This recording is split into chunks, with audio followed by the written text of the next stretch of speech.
good evening, and welcome back. We've been deep in the boring files saga for a little while now, exploring the quieter, stranger corners of history. But tonight, we're stepping away from that path and into something very different. This is a cinematic historical sleep story, told in the first person, immersive and unflinching. So settle yourself in, take a breath, and come with me. Because the story you've heard about war, of banners, bugles, and glory, was never the story we lived. The truth wasn't painted on posters or spoken in speeches. The truth was mud. Mud that swallowed boots and bodies. Mud that reeked of blood and rot. Mud that clung so heavy it felt as though the earth itself was trying to pull us under. They called it trench warfare. We called it hell with walls. We were boys who grew old too fast, packed shoulder to shoulder in ditches carved into the earth. Days bled into nights, and nights bled into months, until time itself seemed to vanish under the weight of monotony, fear, and exhaustion.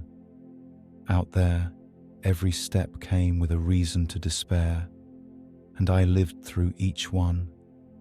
Tonight, I'll take you with me into the trenches, and I'll show you one by one why this was the worst place a man could ever be.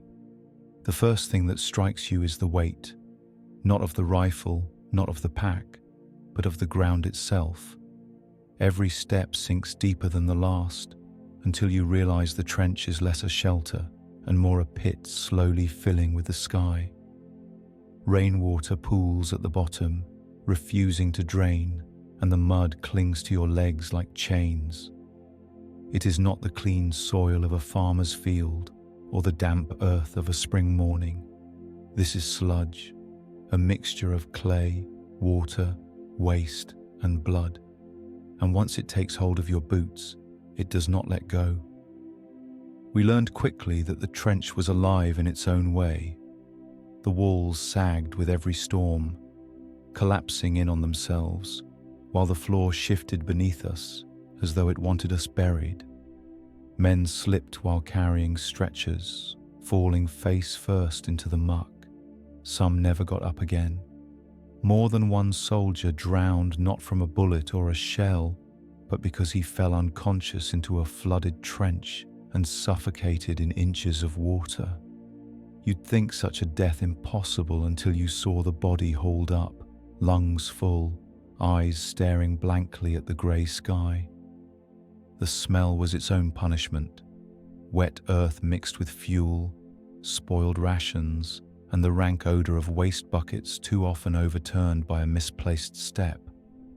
We dug sump pits and laid duckboards, trying to keep the water at bay, but nothing worked for long. A night of heavy rain erased every effort. By morning, the trench was a swamp again. Our boots caked and heavy, our socks soaked through, feet wrinkled and blistered until skin sloughed away, leaving raw flesh exposed to infection. We called it trench foot, but the name doesn't carry the agony. It meant stabbing pain, swelling, and in the worst cases, amputation. And still, there was no escape. You could not climb out without risking a sniper's bullet. You could not retreat, for orders were orders. So you stayed, knee-deep in cold filth, hoping that the duckboards would hold and that your body wouldn't betray you before the enemy did. The mud became part of you, caking under your fingernails, hardening in the seams of your uniform, drying and cracking against your skin. At night, when you tried to close your eyes, you could feel it pressing in, cold, wet, suffocating, as if the trench itself were swallowing you whole. The worst part was not the pain or the smell, or even the drowning risk. It was the knowledge that the mud was indifferent. It belonged to no side. It did not care for kings or countries, uniforms or flags. It took Germans and Frenchmen, British and Belgians alike, pulling them down with the same steady grip, Out here, the battlefield itself was the enemy, and the mud fought harder than any man. It was in that sinking world we lived, waited, and wondered if solid ground even existed anymore. And where there was mud, there were always things that thrived on it, feeding on the waste and the dead. That was when the rats came. The mud was heavy enough to break a man, but it wasn't the only thing that filled the trenches. The filth bred life of its own, and soon that life came crawling. Rats. They arrived in packs so large it felt as if the ground itself was shifting. We used to think of rats as creatures of the city, scurrying along gutters or hiding in barns, but here, in the trenches, they were kings. They thrived on everything we despised, the damp, the waste, and most of all the dead. At first you saw one or two darting along the edge of the trench wall, their eyes catching the glint of lantern light.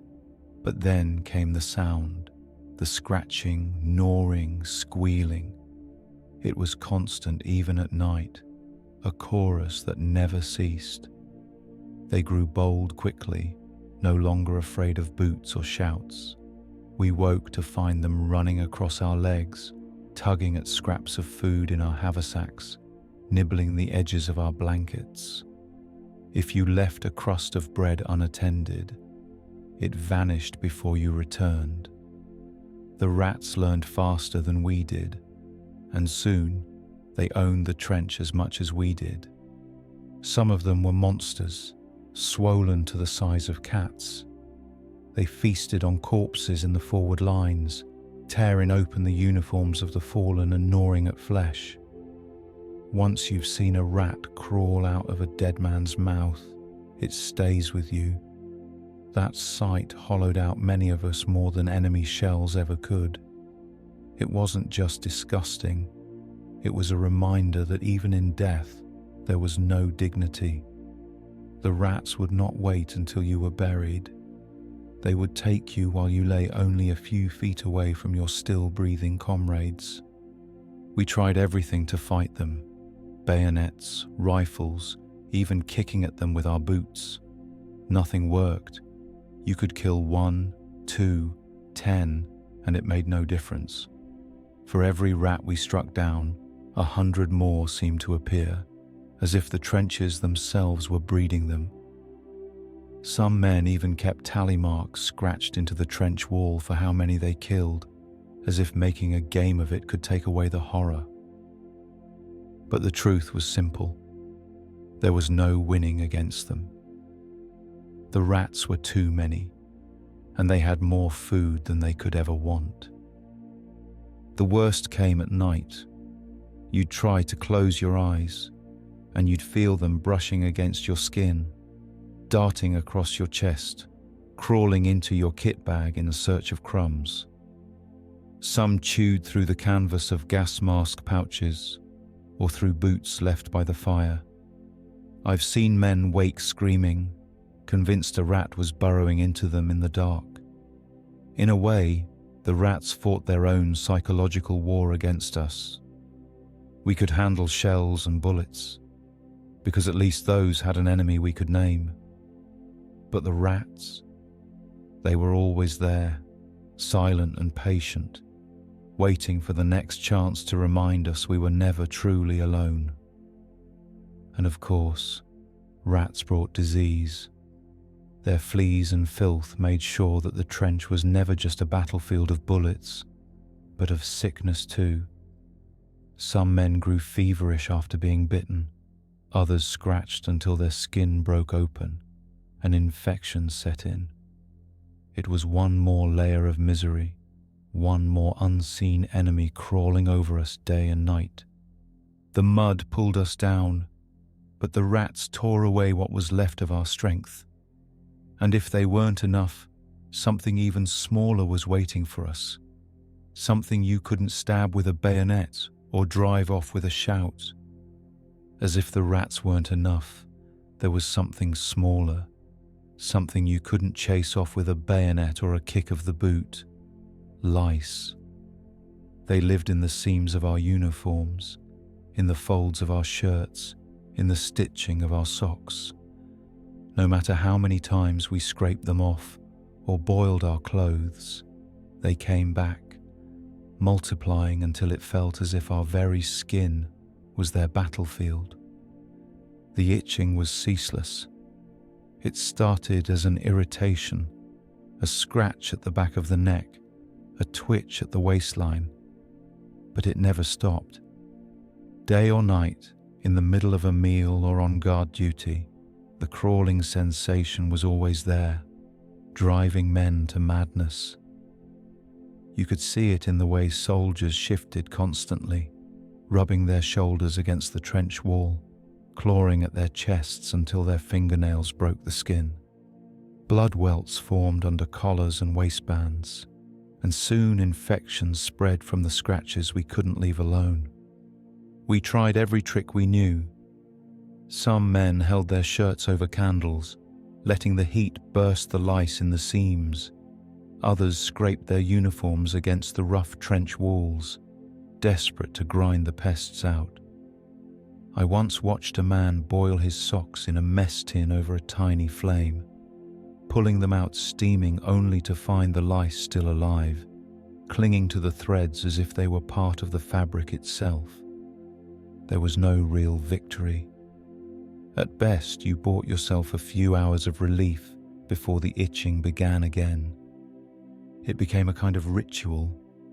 You'd see entire groups of us sitting shoulder to shoulder, bent over our shirts, hunting the seams for chats. That's what we called them. A soldier could spend an entire afternoon crushing the tiny insects between his fingernails, flicking the remains into the mud, and still not be rid of them. Some joked about it, saying the lice were our only loyal companions. But no one laughed when fever set in. Body heat from the swarms gave many men what we called trench fever, aching limbs, pounding headaches, and exhaustion so deep you could barely stand.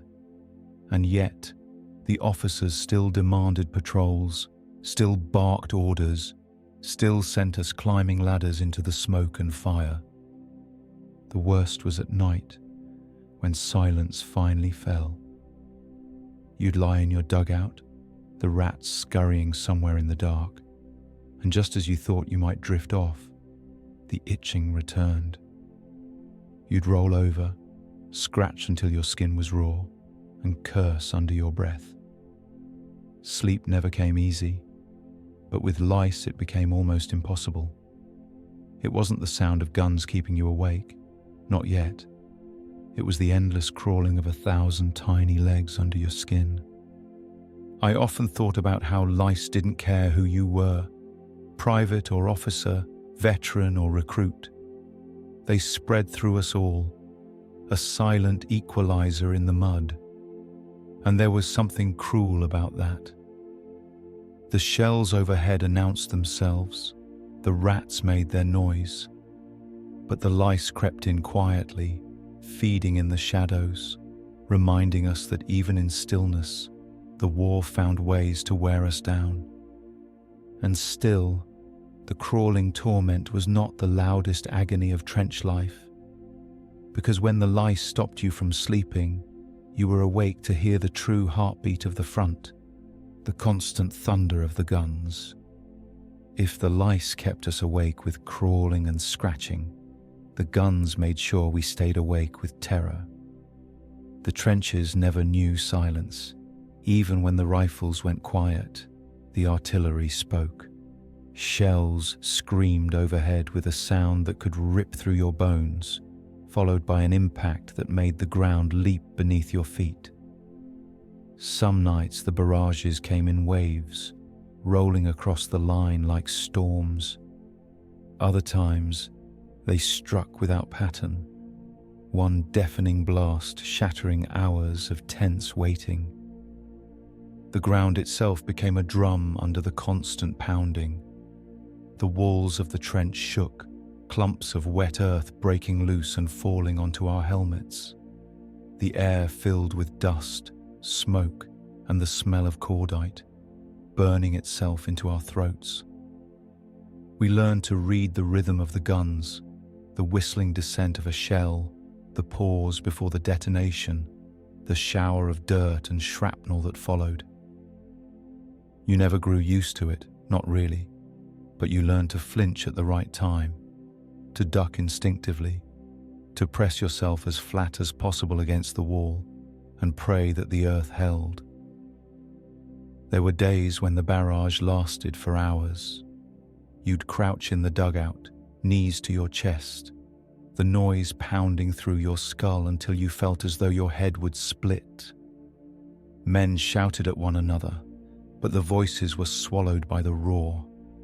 Conversation became impossible, orders became gestures, and thought itself became a kind of static.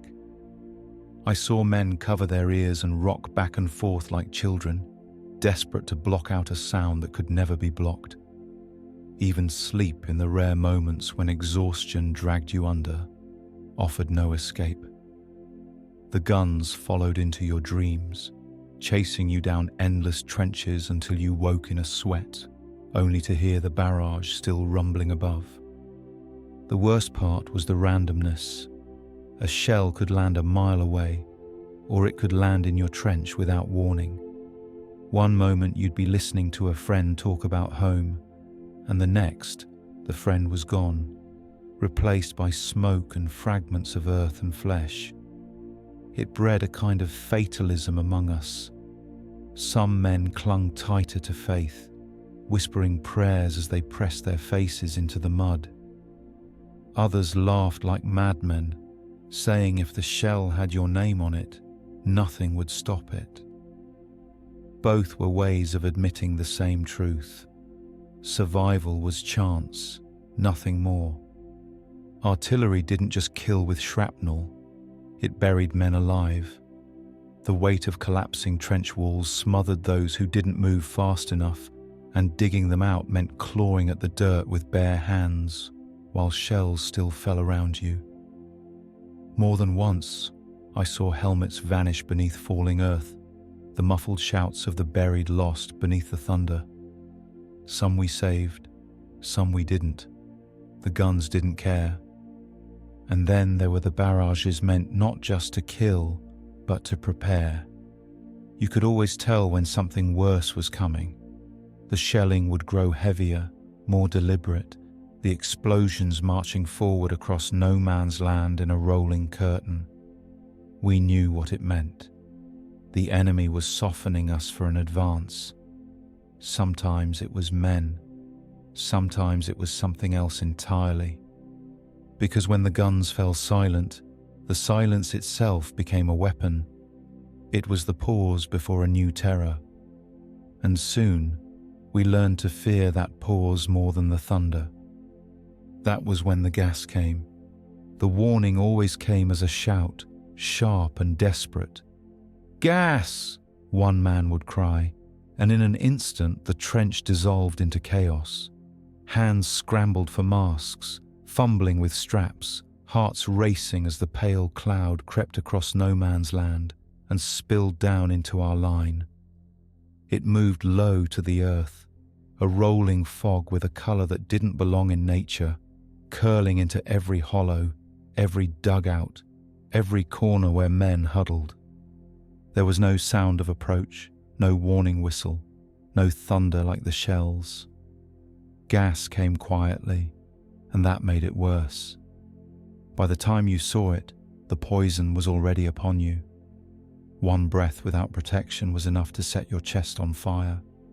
The lungs clawed for air, but every gasp only pulled in more of the burning vapour.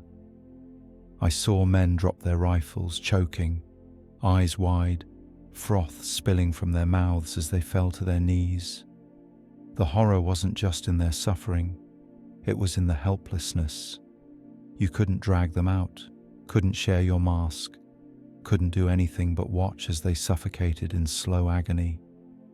Even when the masks worked, they brought their own kind of torment. The straps bit into your scalp, the lenses fogged until you could barely see, and the filter reduced every breath to a shallow, wheezing gasp. Some men tore their masks off in panic, convinced they were suffocating inside them, only to collapse moments later as the gas filled their lungs. Others wore them too long, sitting for hours with sweat pooling inside, terrified of lifting the rubber even after the air had cleared. The mask saved lives, but it did not give comfort. It was a prison you were grateful for, but a prison all the same. The gas didn't just kill. It lingered in the body long after it passed. Survivors coughed up blood, their lungs scarred and raw. Some were blinded, their eyes burned beyond repair. Others were left with voices stripped to hoarse whispers, as though the poison had stolen the sound from their throats. And the fear stayed with us too. Every faint mist, every low-hanging fog on a cool morning set nerves on edge. Men flinched at the sight of their own breath in the cold, convinced the gas was returning. What made it cruelest was its indifference.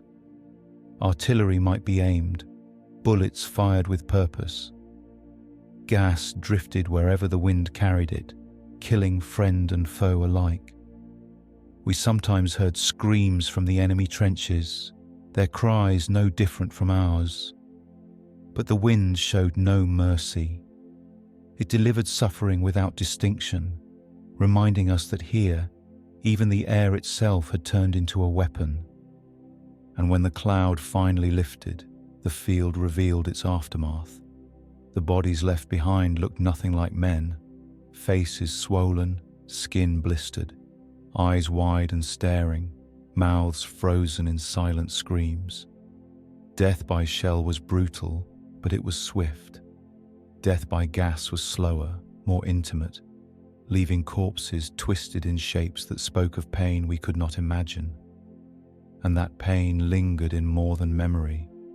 It lingered in the smell, in the sweet, sickly stench of decay that the wind carried back to us long after the cloud had passed. The gas always left bodies in its wake, but the truth is, death never left the trenches at all. Corpses became part of the landscape. Some lay sprawled on the parapet, half buried in mud, their uniforms stiff with filth.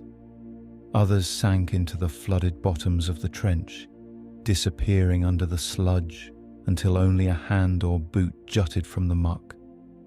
We lived beside them, walked past them, sometimes sat inches away with no choice but to pretend they weren't there. The stench was impossible to ignore. It clung to everything: the walls, the duckboards, even our own clothes. A sweet, sickly odor that turned the stomach and made the throat tighten, mixed with the ever-present damp and smoke. It carried on the wind, drifting into dugouts, following us even in the rare moments of rest. You could not escape it, no matter how deep you dug or how tightly you wrapped a scarf across your face. It became part of the air we breathed, a reminder with every breath of where we were and what surrounded us. Decay came quickly in the summer heat. Bodies swelled, skin stretched and cracked, faces blurred into masks of waxy flesh. Flies gathered in clouds, their buzzing filling the silence between barrages, crawling over open wounds and laying eggs that hatched within hours. In the winter, the cold slowed it, but never stopped it. Frozen corpses lined the trenches like grotesque statues, eyes glazed with ice, their stiff limbs twisted in the positions they had fallen. Even in death, there was no rest here. The battlefield claimed men, but the trenches refused to let them go.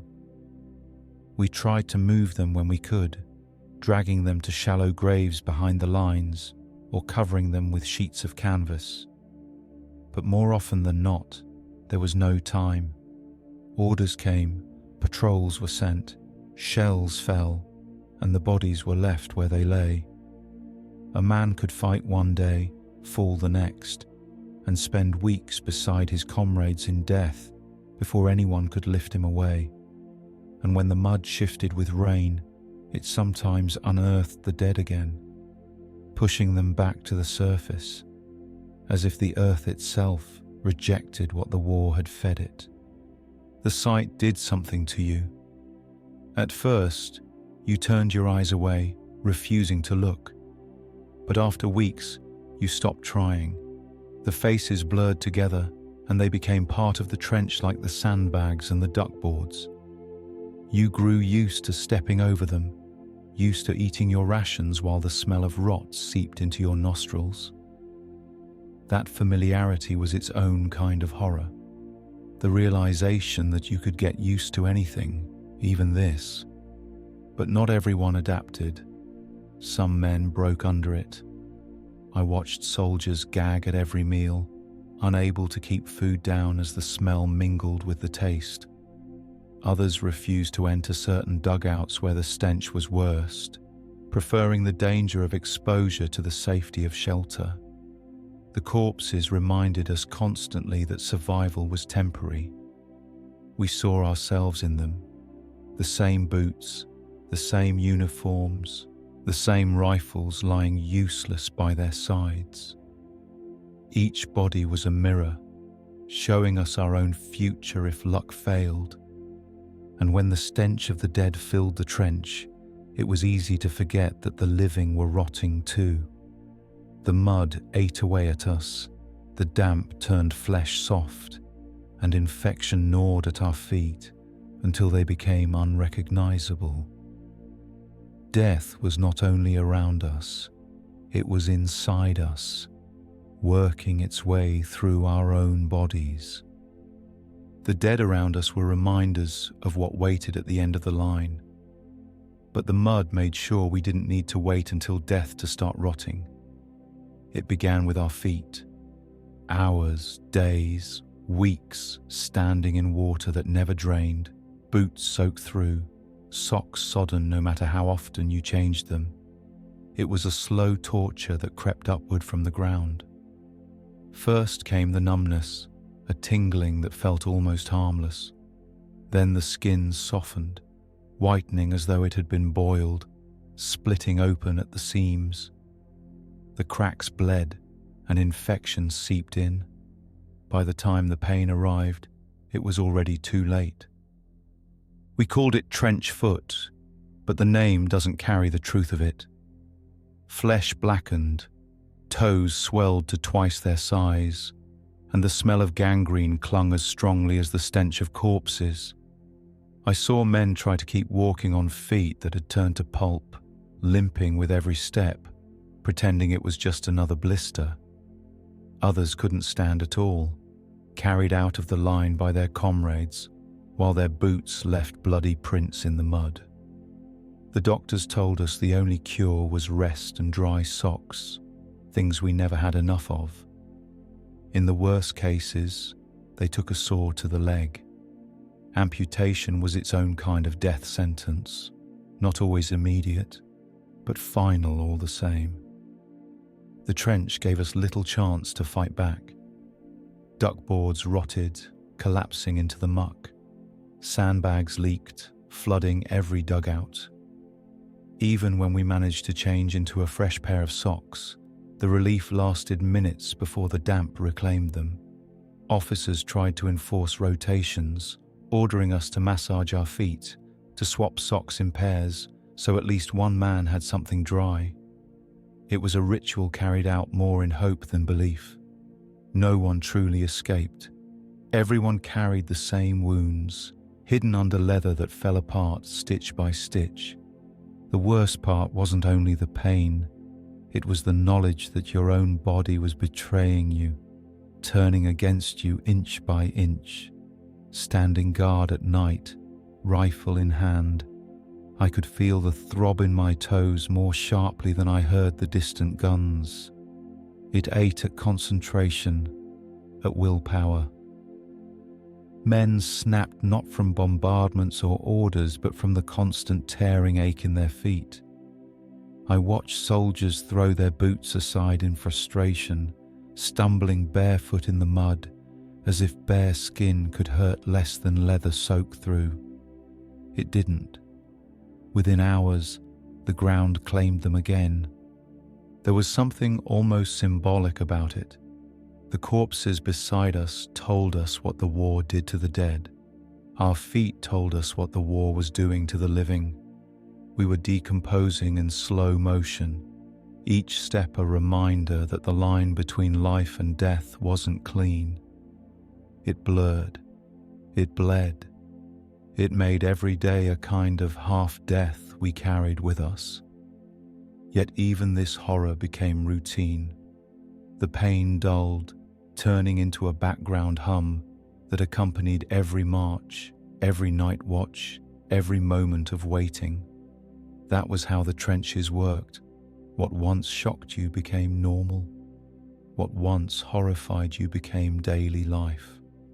You scratched at lice without thinking, brushed rats aside with your boot, shifted your weight from one ruined foot to the other, and stared out into the void of no man's land. And that void was often filled with nothing.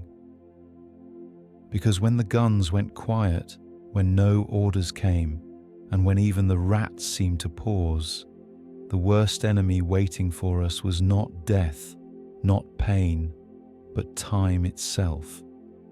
Pain had a way of becoming background noise in the trenches. Your feet throbbed, your skin crawled with lice, the rats scurried without shame, and yet after a while, all of it blended into the fabric of daily life. What remained, louder than the pain, was the waiting. The hours dragged, stretched thin and hollow until they became heavier than any shell. Endless boredom was its own kind of weapon, one the war wielded without mercy. When the guns fell silent and no attack came, we found ourselves stranded in time. A day might last a week might last a month. There were no clocks to follow, no calendars to mark the days. Light faded and returned again, until the rhythms of sunrise and sunset meant nothing. We filled the hours with routine, but the routines only deepened the emptiness. Cleaning rifles, patching uniforms, scraping lice from the seams of our shirts. A man could spend an entire afternoon watching water drip from a sandbag, counting each drop like it might mean something. The silence did not soothe. It pressed down, magnifying every small discomfort, every itch, every ache. With no distraction, the mind turned inward, circling the same thoughts again and again. Home, food, the faces of people left behind, and always the question, how much longer? Men who endured the worst shelling could still break under the strain of doing nothing. The stillness hollowed them out, gnawed at the edges of their sanity. I saw strong men slump against the trench wall, staring into nothing, unable to lift their rifles when orders finally came.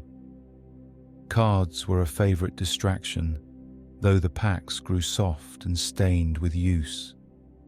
Dice rattled in tin cups. Some men carved little figures from wood, souvenirs to keep their hands busy. Others wrote letters they had no paper for, scratching words into scraps of packaging or the backs of old rations. We passed the time however we could, but the truth was that nothing filled the void. Every joke ended too quickly. Every story trailed off. In the space that followed, the silence returned, heavier than before. Even rest was poisoned by monotony. Dugouts were damp and dark, smelling of mold and smoke, and yet men lay there for hours, staring at the low ceiling, tracing cracks with their eyes, as if memorizing them might ward off madness. Sleep did not always come, but neither did energy. It was a kind of limbo, not fighting, not resting, just existing in the grey hours between. Some said the boredom was worse than battle. At least in battle you had purpose. At least in battle, the outcome was certain. In waiting, nothing ended, nothing began. The cruelest part of the monotony was knowing it never lasted. Silence was not peace, it was only the pause before violence returned. Every long, empty stretch carried its own kind of dread, because we knew it would end in noise, in fire, in another reminder that death never stayed away for long. That knowledge hung over us even as we tried to pass the hours, turning every quiet moment into a prelude to something worse. And when the waiting finally ended, it never ended gently. Night would fall, and with it came the sharp crack of rifles, the whistle of shells, the flares bursting against the dark sky. Restless hours gave way to restless nights, and the monotony we thought unbearable was replaced with a different torment: sleeplessness under fire. When the monotony finally broke, it was often under cover of darkness. The long, empty hours of waiting gave way to nights where rest was impossible, not because of boredom, but because of the constant reminder that danger never slept. Sleep was something we dreamed of, not something we found. The nights belonged to the guns, the flares, and the uneasy silence between them. Darkness in the trenches was never complete. Every so often a flare would burst overhead, turning night into a brief, ghastly day. The light washed over everything in stark white, freezing men in place like figures carved from stone. Any movement could draw a bullet.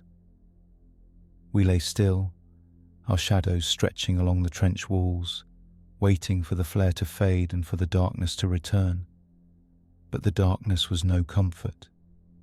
It was alive with sound. There was the steady crack of rifles, sharp and random, fired from across no man's land by men we could not see. Sometimes it was aimed, sometimes it was just a warning, a reminder that the enemy was out there, watching just as sleepless as we were. Then came the bursts of machine gun fire, short and savage, stitching the ground with glowing tracers. The shells never stopped either. They fell at odd intervals, crashing into the mud, spraying shards of earth and iron that whistled past our helmets. Sleep was impossible in such a storm, and those who closed their eyes only drifted into uneasy half-consciousness, waking with every crash, every shout. It wasn't only the noise that kept us awake, it was the anticipation. The night could turn at any moment. An officer's whistle could send us climbing the ladders into the black void of no man's land. A sudden shout could mean a raid was underway, with men pouring into the trench, bayonets gleaming in the flare light. Every sound carried possibility, and that made the silence between bursts worse than the gunfire itself.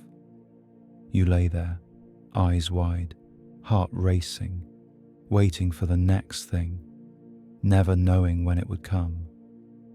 Even in the dugouts, supposed places of rest, sleep was fragile. The walls shook with every impact, dirt and dust falling from the ceiling.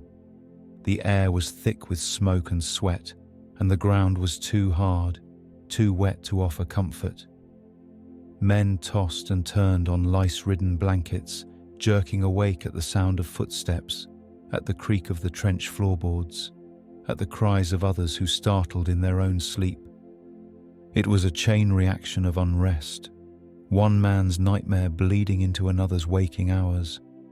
The exhaustion built with every sleepless night. Eyes grew hollow, faces pale, hands unsteady on rifles.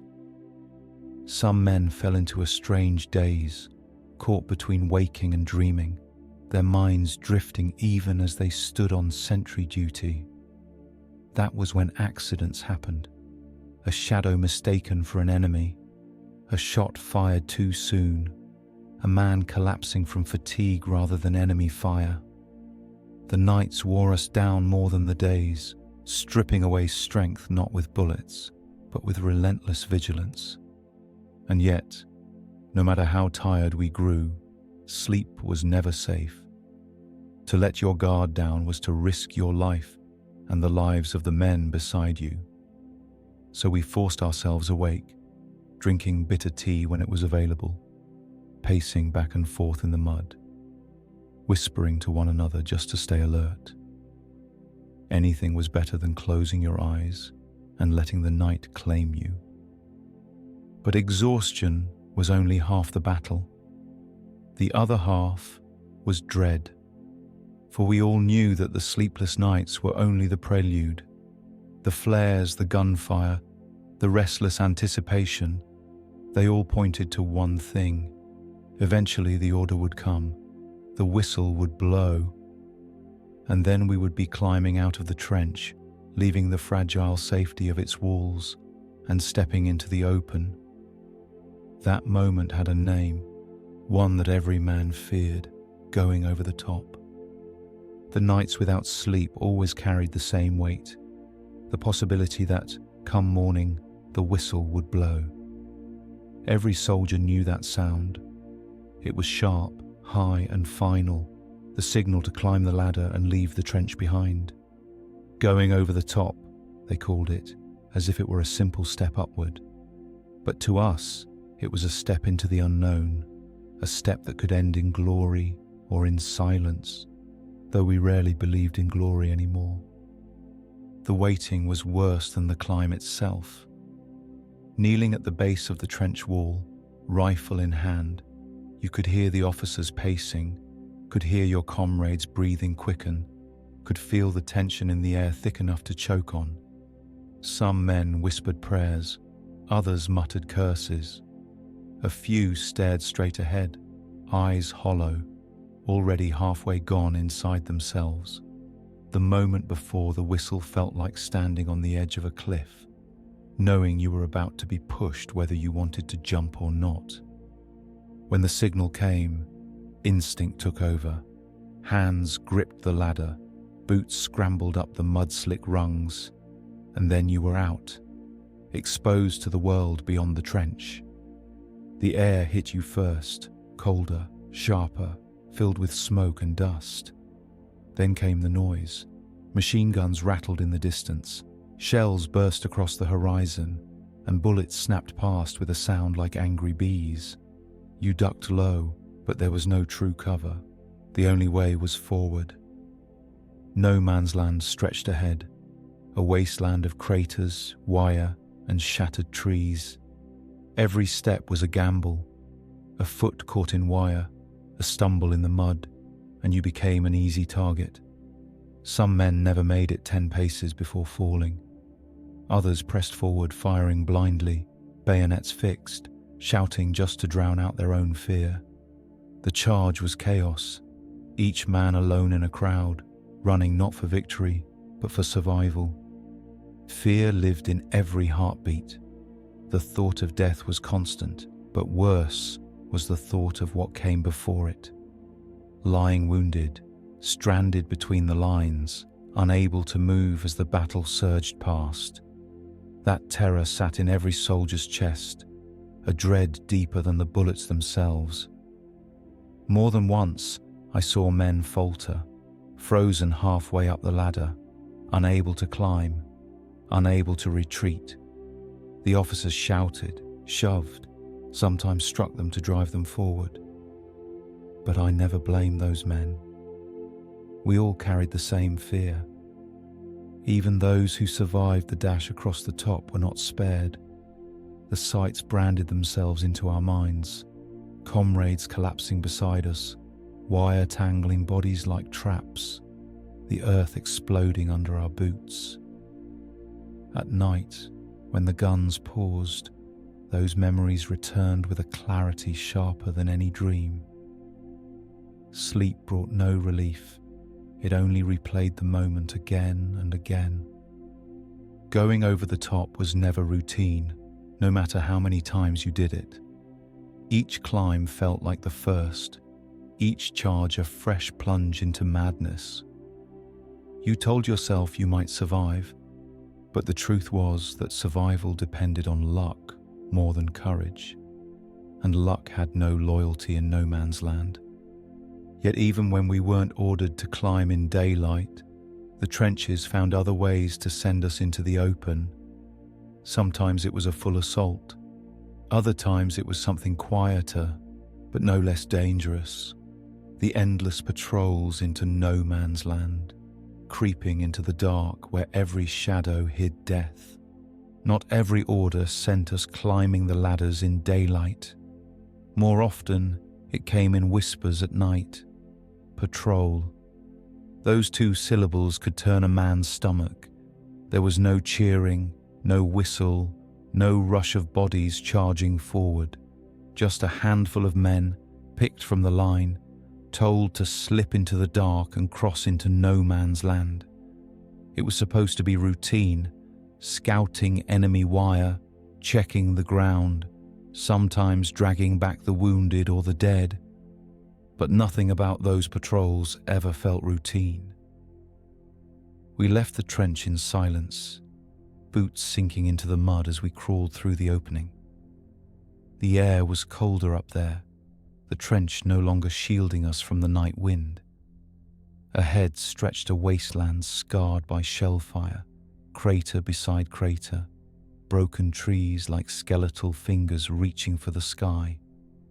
The moon, when it showed its face, was no friend.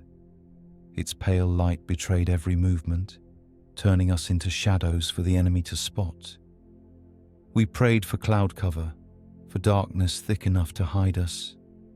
Even then, every step felt like walking with a spotlight on your back. You learned to move differently on patrol. No hurried strides, no clumsy steps. You crawled, you slid, you froze in place at the faintest sound. Rats scuttled through the debris, sometimes startling a man into jerking upright, which could be enough to draw fire. The mud clung as always, sucking at knees and elbows, but you dared not pull too hard. Noise was death. We carried rifles, but rarely fired them. A single shot would bring a barrage from the enemy line. Steel bayonets gleamed faintly in the dark, more a comfort than a weapon. Out there, silence was the sharpest blade we had. The patrols weren't just about gathering information. Sometimes we were sent to raid, to slip across the wire, burst into the enemy trench, and drag back prisoners for interrogation. The fighting in those moments was short, savage and without order. A scuffle in the dark, a grunt, a muffled cry, and then back through the wire, stumbling under the weight of a man who fought with every step. We returned not to cheers, but to quiet nods, the kind that carried no joy, only relief that it hadn't been us left out there in the mud. The fear of being stranded haunted every man. A bullet to the leg, a shell fragment in the back, and suddenly you were lying in the open, unable to move. We heard those cries sometimes, voices calling weakly from the darkness, begging for help, for water, for anything. Some we could reach, many we could not. To climb out again in daylight meant certain death. The hardest part was lying in the trench, listening to the voices fade hour by hour until silence replaced them. The silence was worse than the gunfire because it meant someone had been swallowed by the land between. Patrols took more than strength. They took pieces of the mind. Men returned jumpy, twitching at every sound, convinced the dark still hid enemies even when they were back behind the parapet. Sleep offered no escape. The dreams carried you back to the crawling, the whisper of wire snagging against your sleeve, the breath held so tightly it felt like drowning. And yet, as soon as one patrol ended, another began. The routine ground on, steady and merciless. What made it unbearable was that even in the rare hours when you were not chosen, you could not forget. The battlefield itself refused to let you. For every silence was temporary, every calm unsettled by the same truth. The guns never slept. They waited, patient and relentless, their thunder ready to remind us that the trenches belonged not to men, but to the noise that ruled them. The quiet of a patrol never lasted long. Once you returned to the trench, the world roared back to life. Gunfire cracked across the line, short bursts of machine guns cut through the air, and the deep thud of artillery shook the ground beneath our boots. Noise was the only constant. It never ceased, never gave us a moment's peace. The trenches were built to shield us from bullets, but they could not protect us from sound. The guns ruled our existence. It was a sound that lived inside your skull, the shriek of shells descending, the pause before impact, and then the eruption, earth splitting, metal screaming, the air itself torn apart. Dirt and shrapnel rained down, clattering against helmets, biting into flesh. Even when the shells landed far away, the vibrations rolled through the trench walls, rattling teeth and shivering through bones. A man could feel a bombardment without hearing it, the ground trembling as though the earth itself were alive and angry. The rifles joined in, sharp and sudden. A crack here, a snap there, bullets buzzing overhead like swarms of insects. Sometimes they came in volleys, one after another, cutting down men who dared raise their heads above the parapet. More often, they came at random, single shots fired by enemies we could not see. Each sound made you flinch, wondering if the next round carried your name. The randomness was as cruel as the rhythm of the barrages. There was no pattern, no comfort in predictability. The noise invaded every corner of trench life. You ate with shells landing in the distance. You wrote letters with bullets whistling above. You tried to sleep with machine guns rattling, their metallic chatter cutting into your dreams. Silence became unnatural. On the rare occasions when the guns did fall quiet, the absence felt heavier than the sound itself. Men shifted uneasily, whispering that the enemy was preparing something worse. The noise was agony, but the silence carried its own terror. There was no escaping it. Cotton stuffed in the ears did little. Helmets muffled only the sharpest cracks, and even dugouts deep underground shook with the pounding from above. The longer you stayed, the more it wore you down. Some men jumped at every sound, nerves frayed raw. Others grew strangely calm, walking through barrages as though their bodies no longer recognized fear. Both reactions came from the same truth. You could not fight the noise. You could only endure it. The guns became part of us. We learned to recognize the difference between calibers, to know which whistles meant a shell was passing overhead, and which meant it was about to land close. We could tell the difference between enemy guns and our own, between a barrage meant to kill and one meant only to harass. Knowledge gave no protection, but it was a way to cling to control in a world ruled by chaos. But even as we adjusted, the cost was plain. Men staggered about half deaf, shouting at one another to be heard. Ears rang constantly, a high-pitched whine that never faded even when the battlefield grew still. Some went deaf altogether, the guns stealing their hearing as surely as shrapnel took their limbs. And yet, even in silence, the sound lingered in memory. Long after a barrage ended, we still heard it in our heads. Phantom thunder rolling through the mind. And all of this we endured in spaces barely wide enough to move. The trench walls closed around us, pressing in as the noise pressed down, leaving us trapped between earth and sky.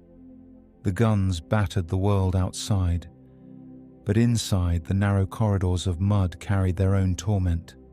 The guns pounded from above, but inside the trenches, a different kind of pressure closed in. The walls themselves seemed alive, leaning inward as though they meant to crush us. The space we lived in was never wide enough, never high enough, never truly safe. Trenches were cut deep into the earth, narrow channels lined with sandbags, wood, or corrugated iron, all of it sagging and shifting under rain and bombardment. You could stretch your arms out and touch both sides at once, and more often than not you did, because there was nowhere else to put them. Crowding made it worse. Dozens of men packed shoulder to shoulder, rifles slung awkwardly across backs, kit bags digging into ribs. Passing someone meant turning sideways, squeezing along the slippery boards, muttering curses when your gear caught on theirs. The mud walls gave no room, and the constant traffic made every step a contest. The trench was less a shelter than a bottleneck, a narrow vein through which an army tried to flow. Dugouts offered no real relief. They were carved into the trench sides, little more than holes shored up with timber. The air inside was damp, stale, heavy with smoke from candles or oil lamps. The ceilings hung low, forcing you to stoop, your neck bent, your back aching after minutes inside. Men crammed together in the dark, blankets spread across mud floors, boots piled at the entrance. Breathing was harder in those places, not just from the smoke, but from the sense that the air itself was running out. You could hear every cough, every sniff, every restless toss of a comrade trying to sleep. Privacy was non-existent. The walls closed in, and so did the presence of the men beside you. There was no escape from the press of bodies. You learned to sleep curled tightly, knees to chest, or not at all. You woke with someone's elbow in your ribs, with someone's boot against your leg, with the damp stink of sweat and mildew filling your nose. At first, it was suffocating, unbearable, but over time, even that became part of life. You adapted because you had to, though the feeling of being trapped never left. The trench became a coffin you carried while still alive. The worst was when the trench collapsed under shell fire or rain. Walls caved in suddenly, burying men alive in mud. The space that already felt too tight became no space at all. You clawed at the earth with bare hands, trying to dig out a comrade before the weight suffocated him. Sometimes you succeeded. Sometimes you only pulled up a helmet or a limp arm. Every collapse reminded us of the same truth. The trench was not only a prison, it could also be a grave. Claustrophobia gnawed at us in quieter ways too. Men stared at the walls for hours, tracing the same cracks, whispering that they felt the earth moving even when it didn't. Some swore the trench was breathing, inching tighter each day. The mind twisted the confinement into something monstrous, a slow suffocation without hands or rope. Panic attacks struck without warning, men bolting for the ladder, desperate for air, even if air meant stepping into the line of fire. And yet, even as the walls pressed in, survival demanded we stay there. Leaving the trench was more dangerous than remaining. So we endured it. The mud, the crowding, the lack of space to stretch, the constant pressure that told us we were buried alive long before death came. Cramped quarters bred frustration, and frustration soon turned to hunger. In those narrow walls, meals were taken sitting on your haunches, elbows pressed into knees, tin rations balanced awkwardly on your lap. And the food itself was as poor as the space in which we ate it. Eating in the trenches was no comfort. You sat hunched in a space barely wide enough for your knees, tin plate balanced on your lap, and stared down at rations that hardly deserved the name. They called it supper or breakfast, but the food bore no resemblance to meals we remembered from home. It was fuel, nothing more. And even as fuel, it barely kept us going. Most days brought the same fare: hardtack biscuits that cracked teeth, tins of bully beef slick with fat, and sometimes a handful of beans or peas, so tasteless you had to choke them down with gulps of bitter tea. The biscuits were so hard some men used rifle butts to break them apart, and still they cut the gums, leaving mouths sore and bleeding. The beef was salt-packed, stringy, and often crawling with gristle. We ate it anyway, because hunger didn't leave room for choice. Fresh food was a rarity. Bread arrived stale by the time it reached the front. Fruit was a memory, and vegetables were almost unheard of. Now and then a supply convoy brought something different: jam, a slab of cheese, perhaps a slice of bacon. Those moments were feasts, lifting spirits for an hour or two before reality returned. Most of the time, though, every meal looked and tasted the same. Men joked that the war would end before the bully beef tins ran out. The joke lost its humour the 1,000th time you pried one open. Water was no better. The trenches filled with it after rain, but you couldn't drink that. It carried disease, mud, and worse. What the army supplied was stored in tanks lined with tar, and every mouthful carried the bitter tang of chemicals. Some men gagged at the taste, but thirst always won in the end. We learned to swallow without thinking, to accept the foulness as part of survival. Dysentery swept through anyway, and stomach cramps became as familiar as hunger. Hygiene was impossible, and meals carried the proof. Flies swarmed over every open tin, settling in the grease, buzzing into mouths when you tried to eat.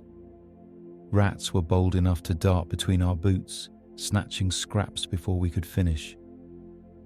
You ate fast, hunched over your plate, not to savour the food but to defend it.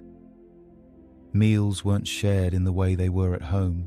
They were endured, carried out quickly before the trench claimed even that small comfort. Yet the hunger never left. No matter how much you chewed, how many tins you scraped clean, the emptiness stayed. It was a hollow ache in the belly, an exhaustion that no food seemed to cure. Men dreamed of bread, of stew simmering in a pot, of the simple sweetness of an apple. In the silence between barrages, you could hear men whisper about what they'd eat when the war ended. Some spoke of pies their mothers baked, others of roasts carved on Sundays. Those whispers carried more longing than any prayer I ever heard. But food was more than fuel. It was routine, and routine was survival. The rations gave structure to days that otherwise blurred into mud and gunfire. Morning tea, evening biscuits, the scrape of a spoon against a tin. These were the markers of time passing, however meaningless that passage felt. Without them, the monotony might have swallowed us whole. Still, food filled the body only halfway. The heart hungered for something else, something that no tin could provide. It was the letters, the words from home, that we waited for with more desperation than any ration. And when they failed to arrive, the hunger was sharper than anything a man could feel in his stomach. Food might have kept our stomachs alive, but it was the letters that kept our hearts beating. Out there in the trenches, paper and ink meant more than any tin of beef or cup of tea. A letter was proof that life continued beyond the wire, that someone thought of you while you slogged through the muck. It was a voice from a world that felt impossibly far away, a reminder that you weren't just a soldier in a ditch, but still a son, a brother, a husband, or a friend. When the post arrived, it spread through the trench like fire.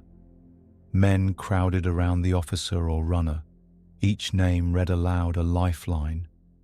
Those lucky enough to hear their name rushed forward with a hunger sharper than anything food could provoke. They tore open envelopes with filthy fingers, eyes racing across lines, mouths silently shaping familiar handwriting. Some laughed aloud, others cried without shame, holding the words like treasures. For a few precious minutes, the trench vanished, replaced by kitchens and parlours, by mothers and sweethearts, by streets that did not echo with shell fire. But the cruelest part was how often those letters never came. Weeks would pass with nothing. A man's name would never be called, his hope thinning with every delivery. He tried to hide it, nodding and forcing a smile when others received theirs, but you could see it in the way his eyes lingered on the pile, searching for an envelope that wasn't there. Silence from home was worse than hunger, worse than lice, worse than the cold. It gnawed at the soul, whispering doubts into the quiet hours. Did they forget you? Did they still care? Were they even alive? Censorship added another layer of cruelty. The letters that did arrive were often slashed with black ink, lines crossed out by unseen hands. Families weren't allowed to know the truth of what we endured, so our words became half-truths, clipped and empty. We wrote about the weather, about comrades, about meaningless details, all while hiding the rot, the noise, the death. It made the distance wider. The very tool meant to connect us became another reminder of how far away home really was. Some men stopped writing altogether, convinced it was pointless. Others wrote obsessively, filling page after page with scraps of news and hope, begging for answers in return. The ritual of writing was its own survival tactic, a way to speak into the void even when the void rarely answered. You could tell when letters failed to come. The men grew quieter, shoulders heavier, their eyes fixed on nothing as they chewed their rations in silence. Their spirits withered as surely as their bodies did under the constant strain of mud and hunger. I still remember the ache of waiting. Each day you told yourself perhaps tomorrow, perhaps the next delivery. Each day you watched as others smiled, tucking folded pages into their breast pockets, as if carrying home against their hearts. And each day the absence grew larger, a hollow space that no meal, no sleep, no routine could fill. In the end, it was not only the body that starved in the trenches, it was the spirit. That longing made us look outward, past the wire, toward the horizon that seemed forever out of reach. We raised our heads to glimpse something beyond the walls of mud, and in doing so, exposed ourselves to a danger that needed no silence to kill. The hunger for letters, or even a glimpse beyond the trench, often drove men to raise their heads above the parapet. But the moment you lifted yourself too high, the risk was immediate. The enemy snipers waited patiently, rifles steady, eyes fixed on the faintest movement, a cap, a shadow, the curve of a helmet. That was all they needed. One crack split the air, and a man dropped without warning, lifeless before he hit the ground. Snipers turned every inch of the trench into a trap. We learned quickly that curiosity could kill you. Even something as simple as stretching your back, shaking off the stiffness from hours hunched down, could expose you just long enough to draw fire. The fear of that single sharp shot hung over us constantly. Unlike artillery, which thundered and announced itself, a sniper's bullet came without warning, silent until it was too late. The paranoia was relentless. We crawled along duckboards rather than walk upright. We whispered instead of speaking, convinced sound alone might draw their attention. Even the simple act of relieving yourself became dangerous. Some trenches built small screened corners to shield men from view, but not every line had the luxury. I watched men lower themselves as far as they could, hands trembling, knowing that the wrong movement might be their last. Periscopes helped, crude boxes with mirrors that allowed us to peer over the parapet without exposing ourselves. But they were poor tools. The lenses often fogged, the wood splintered, and snipers learned to spot their reflections. A glint of light, a sudden crack, and your viewing box shattered, leaving you blinking at shards and thanking fortune it wasn't your skull. Even loopholes in sandbag walls, meant for careful observation, became deadly. A sniper's bullet could find its way through the smallest gap. The worst moments came when men grew careless. I remember one soldier, new to the line, who laughed and waved toward the horizon, convinced the enemy was too far away to see. A heartbeat later, he dropped with a hole clean through his forehead. The laughter stopped. After that, none of us forgot how close death really was. It wasn't always the barrage that killed. Sometimes it was a single invisible eye, watching from across the scarred land, waiting for a mistake. This constant threat wore at our nerves. You never felt safe, not even inside the trench. Bullets cracked overhead at random, snapping against wood, whining into the mud.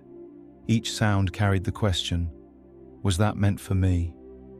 Some men froze entirely, refusing to rise even when ordered.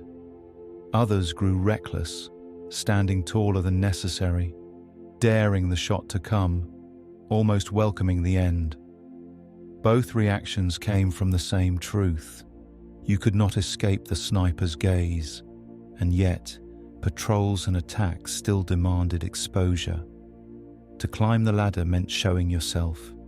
To repair a sandbag wall meant lifting your body into view. To fetch supplies meant stepping into open ground, praying the sniper's rifle wasn't trained on your path. It turned every simple task into a gamble. Survival wasn't just endurance, it was luck, measured in inches and seconds. Those who fell to snipers often lay tangled in the wire or sprawled in craters where no one could reach them. Attempting to recover them was suicide. Their bodies became grim markers of where not to tread, silent warnings that the line was under watch. We passed them daily, helmets askew, rifles lying useless in the dirt, reminders that in the trenches, even stillness could be fatal. And as if the bullets weren't enough, the very ground conspired to trap us too. For beyond the trench walls stretched coils of barbed wire, endless snarls of metal designed to catch and hold, turning the open into a cage. Beyond the parapet, danger didn't only come from bullets. The land itself conspired against us, twisted with coils of barbed wire that seemed to stretch forever. It wasn't just an obstacle, it was a weapon designed to wound, to hold, to turn living men into still targets for the enemy's rifles. You saw it everywhere, strung across no man's land in snarled masses, glinting faintly when the moonlight caught the steel. It looked harmless from a distance, almost delicate. But up close it was a predator with claws. Every charge, every patrol, every attempt to cross the open ground led us straight into its teeth. The wire wrapped around boots, snagged uniforms, tore at hands. A single strand could stop you in your tracks. A whole field of it became a death sentence. The more you struggled, the deeper it bit, cutting into flesh, locking tighter until escape became impossible. Men carried wire cutters, but under fire there was never time. You knelt in the mud, hands shaking, trying to snap the strands while bullets cracked overhead. More often than not, the wire held, and the man caught in it became an easy mark. The memory of the cries still lingers. Soldiers tangled in the coils screamed for help, voices carrying above the roar of the guns. Some begged to be pulled free, others shouted for someone to end it quickly. I saw men struggle until exhaustion silenced them, their bodies slumped against the steel, motionless by dawn. The wire didn't only wound, it displayed its victims, leaving them twisted and broken where everyone could see. They became warnings, grim reminders of what happened to those unlucky enough to fall short. The horror wasn't limited to attacks. Even simple tasks near the front meant dealing with wire. Night patrols stumbled into strands hidden in shadows, the faint tug of resistance on your sleeve followed by the sudden terror of being caught. One wrong step, and the whole patrol froze, waiting to hear the gunshot that might follow. Sometimes the wire was so thick it felt as if the entire battlefield had been wrapped in steel, hemming us in, denying us any way forward. We were trapped not just by the enemy, but by the very ground we fought over. There was a psychological weight to it as well. The sight of endless tangles of metal stretching across the horizon filled men with despair before the battle even began. It was a barrier that mocked our orders, telling us that bravery alone could not cross it. You could charge with all the courage in the world, but courage didn't cut steel. Each coil whispered that escape was impossible, that the land itself was determined to hold you in place until death found you. The barbed wire did not care who it claimed. Friend and foe alike became ensnared, their bodies hanging lifeless across the strands, swaying in the wind long after the battle ended. For days, sometimes weeks, the dead remained caught in its grip, uniforms shredded, boots dangling, rifles out of reach. Their presence turned the wire from obstacle into monument, each body another marker of futility. And yet, men still tried to cross. They had no choice. Orders demanded it, and comradeship compelled it. When one man was caught, another went after him, dragging, pulling, sometimes cutting desperately at the wire while bullets rained down. Saving the wounded from the mud was brutal enough. Saving them from the wire was worse. The barbed wire trapped men in place, but even when we pulled them free, the battle wasn't over. The hardest part often came afterward, carrying the wounded back through the mud while shells burst and bullets cut the air above. Nothing in training prepared you for that kind of burden. The textbooks spoke of stretchers, of organized evacuations, of orderly lines of medical care. But in the trenches, order dissolved. Most rescues began with a scream, a cry for help rising above the din, and then the scramble of comrades racing forward. The mud turned every rescue into a nightmare. It sucked at our boots, slowed every step, and clung to stretchers until each inch felt like a mile. 2 men could lift a wounded comrade, but lifting was only half the battle. The ground swallowed the stretcher legs, tilting and tipping, spilling the wounded back into the muck. Sometimes we carried them on shoulders instead, staggering together under the extra weight, slipping, falling, rising again. Every stumble risked reopening wounds, every fall filled torn flesh with filth. Yet leaving them was worse. The thought of abandoning a man to die alone gnawed at us harder than the exhaustion ever could. The cries were the sharpest blade. Wounded men begged to be carried faster, begged for water, begged for the pain to end. Some cursed us, not out of malice but out of agony, their voices raw as we dragged them one step at a time. We whispered back lies we hoped would soothe them. Almost there. Hold on, just a little further. But there was never close, and further was always longer than any of us admitted. Under fire, the rescues became chaos. A shell could tear apart stretcher bearers in an instant, sending both rescuers and rescued into the air. Snipers picked off men bent over the fallen, turning an act of mercy into a target. Still, soldiers risked it again and again. Some volunteered, others simply acted, throwing themselves into the mud because leaving a comrade behind felt more unbearable than the bullets themselves. Courage and desperation blurred into the same thing out there. The mud itself became the enemy. It clung so thick that boots tore free from feet, leaving men to stumble barefoot through the sludge. Stretcher poles cracked under the strain, soaked canvas sagging until it nearly dragged along the ground. More than once, we carried a man for hours, only to find the forward aid post destroyed, medics dead or gone, no help waiting. The realization that your effort had been in vain was its own wound. Yet even then, we lowered the man gently, whispered something, anything, to ease him, and tried again with the next voice calling from the dark. The memory that lingers most is the silence after. Sometimes halfway back, the cries would stop. The man you carried grew heavy in a different way, his body slack, his head rolling to one side. You told yourself he had only fainted, that he was resting, but the truth settled soon enough. The fight was over for him, though yours continued, hauling him the rest of the way, so at least he would not be left to rot in the field. Carrying the wounded was more than labor. It was a test of spirit. Each rescue reminded us how fragile we were, how close any of us stood to being the one on the stretcher.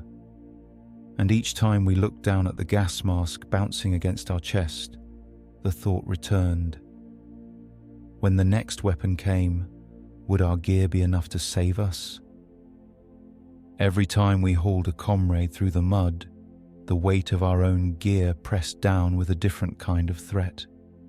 The rifle was dependable enough, heavy but familiar. The bayonet, crude but simple. It was the gas mask that kept us awake at night, hanging in its canvas pouch against the chest, promising salvation, but never quite earning our trust.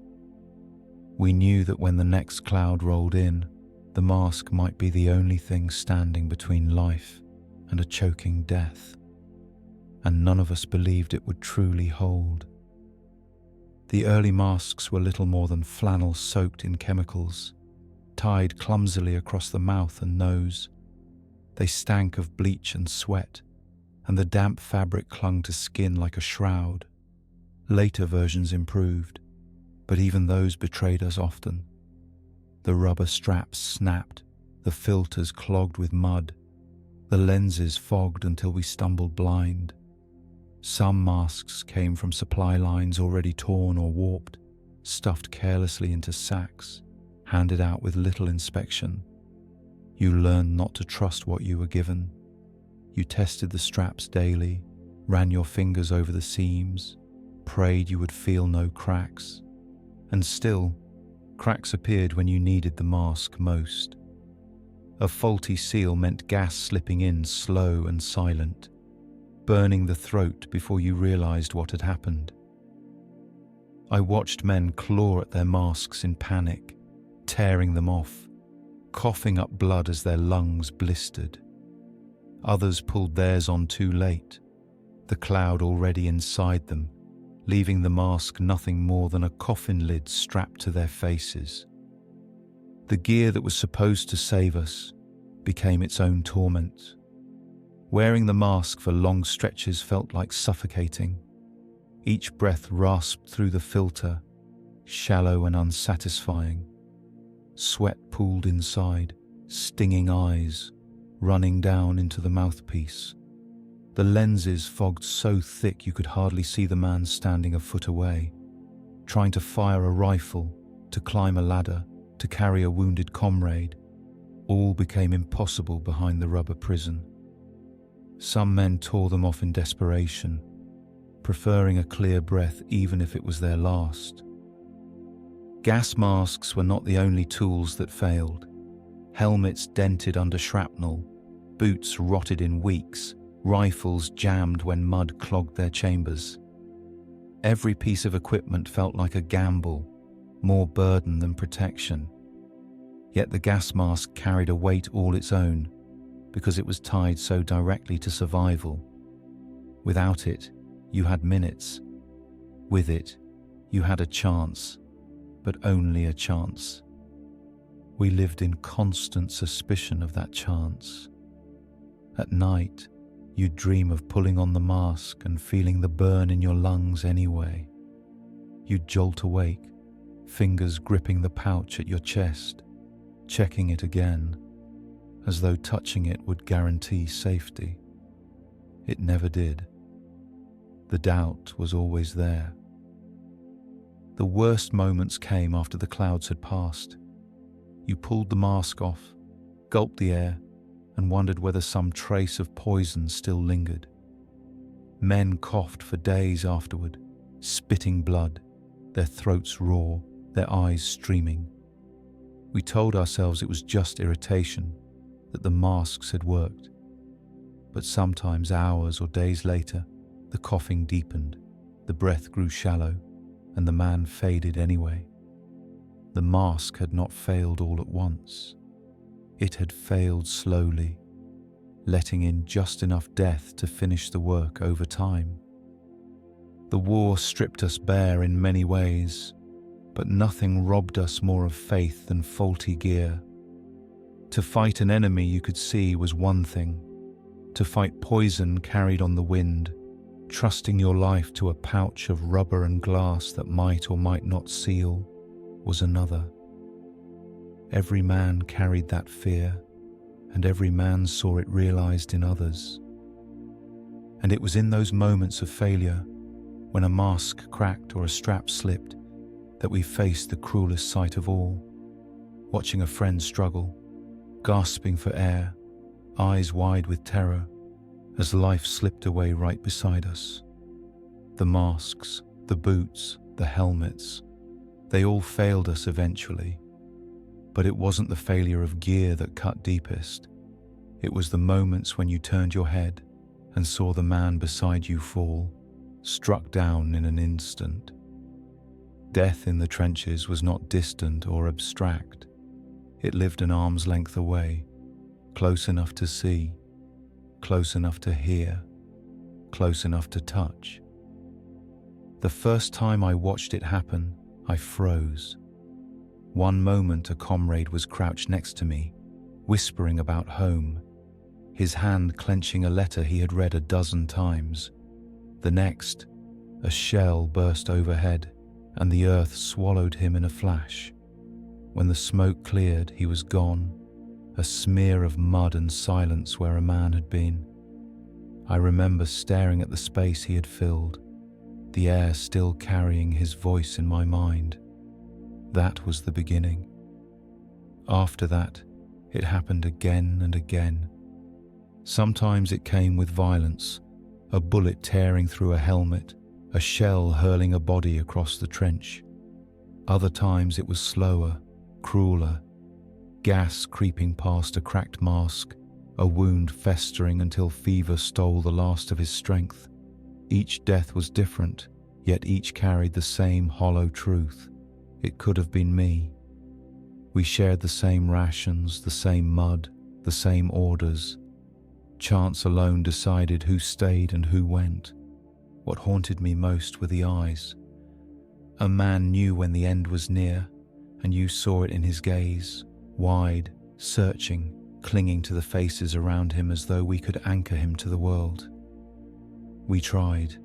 We gripped hands, whispered promises, lied when we had to. You'll make it back. Just hold on. But more often than not, the grip slackened, the eyes glazed, and the trench claimed another life. There was no time to mourn properly. The war didn't allow it.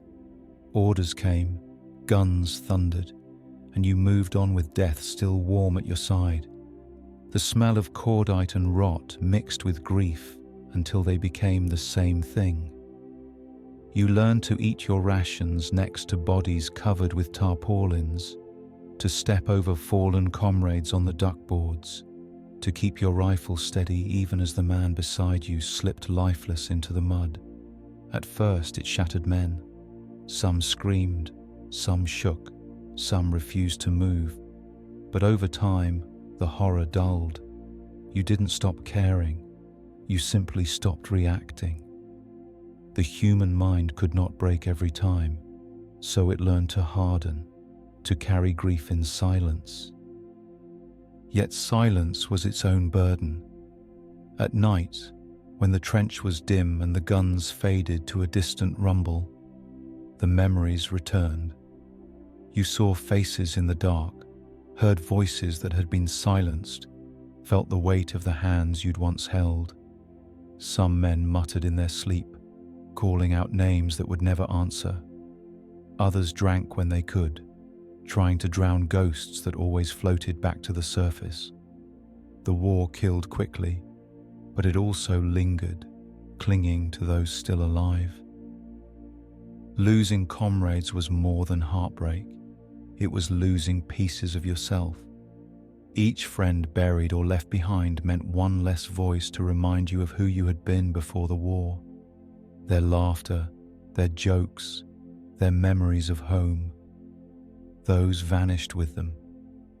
What remained was the mud, the cold, and the gnawing thought that you were alone even in the crowd. And the cold pressed hardest when those voices were gone. The winters came down like a hammer, freezing us in place, stiffening fingers and stealing breath. Death at your side was one kind of torment, but the cold was another, and it struck even those the bullets missed. The absence of friends left its own kind of cold, but the winters made that absence flesh. The chill did not arrive all at once. It crept in slowly, settling first in the fingertips, then in the toes, until it spread through the body like an invading force. The trench walls stiffened under frost, every board and sandbag coated with a layer of ice that bit into bare skin. Water that once pooled in the duckboards turned to slush, and soon after, to solid sheets that cracked underfoot. We were already prisoners of mud. Winter made us prisoners of ice as well. The air itself punished us. Breathing stung the lungs, every exhale hanging in front of the face like a ghost. Frost formed in beards and mustaches, clung to eyelashes, and made it feel as though the very act of blinking was a labor. Gloves, when we had them, stiffened with dampness. Fingers lost sensation until they became useless claws, struggling to hold a rifle or strike a match. The small fires we lit offered little warmth. Their smoke carried far, and so they were rare, fleeting, and often forbidden. Nights were worst. The cold sank deeper after sundown, turning dugouts into tombs. Blankets offered no protection, their fabrics soaked from the damp air, their fibers stiff with frost. Men huddled together in tight spaces, body against body, stealing whatever heat they could. Some muttered prayers, others fell silent, teeth chattering in unison until exhaustion dragged them into shallow, restless sleep. You woke not refreshed, but brittle, as if the cold had seeped into your bones and hollowed you out from within. The frost did more than numb, it killed. A man who nodded off at his post might not wake again, his hands frozen around the stock of his rifle, his body stiff before dawn. Frostbite blackened toes and fingers, gnawed away at ears and noses. By morning, some men rose missing pieces of themselves, flesh deadened and ready for the surgeon's knife. Amputation was not limited to trench foot. Winter claimed limbs in its own way, just as surely as bullets or shells. Even survival came at a cost. The cold drained strength more ruthlessly than battle. Carrying rations, hauling stretchers, even loading rifles became monumental tasks when your body no longer obeyed. Simple movements slowed, and every delay made you vulnerable. A soldier bent over too long to rub warmth into his hands risked becoming a target. The cold punished hesitation just as harshly as the enemy did. What made it unbearable was the constancy. You could not fight the cold. You could not negotiate with it or endure it with courage. You could only wait for the sun to rise higher, for the months to crawl past, for the thaw to finally come. And when it did, relief was short-lived. Because where the cold left us brittle and stiff, the heat came next, heavy, foul, and carrying its own kind of death. When winter finally loosened its grip, we prayed for relief. We thought warmth would mean comfort, that the thaw would free our bones and make life bearable again. But the seasons offered no mercy. The summer brought its own kind of torture, pressing down on us with heat so heavy it turned the trenches into ovens. The mud dried into clods that cracked beneath our boots, but the stench that followed was worse than anything the frost had hidden. The air thickened under the sun. Every step stirred the sour smell of rot, released from the earth where bodies had been buried shallow or left tangled in the wire. Decay thrived in the heat. Flies swarmed in black clouds, settling on food, on wounds, on faces slick with sweat. Their buzzing was constant, a drone that filled the silence between shells and clung to every moment of the day. We waved them off until our arms ached, but they always returned, landing on lips, crawling across eyelids, reminding us with every touch of what they had fed on last. The heat drained strength as surely as the cold had. Sweat soaked uniforms until the fabric clung like rags. Helmets baked under the sun, turning metal into searing plates against the scalp. Water was rationed, bitter and foul, and it never quenched thirst. The more you drank, the more the heat pulled from you, leaving your mouth dry again within minutes. Men collapsed in the trenches, dizzy and pale, their bodies refusing to move. Sunstroke became as common as bullet wounds, and neither carried sympathy. Orders didn't wait for the weather. Food spoiled faster, what little there was of it. The tins grew warm, the grease inside turning rancid, the smell rising from every opened can. Bread molded, biscuits softened in the humidity. Eating became another misery, each bite carrying the taste of corruption. The summer left nothing untouched. Even the wooden supports of the trench walls warped, sagging under the heat, groaning as though the earth itself was weary of holding us. But it was the stench of death that defined the season.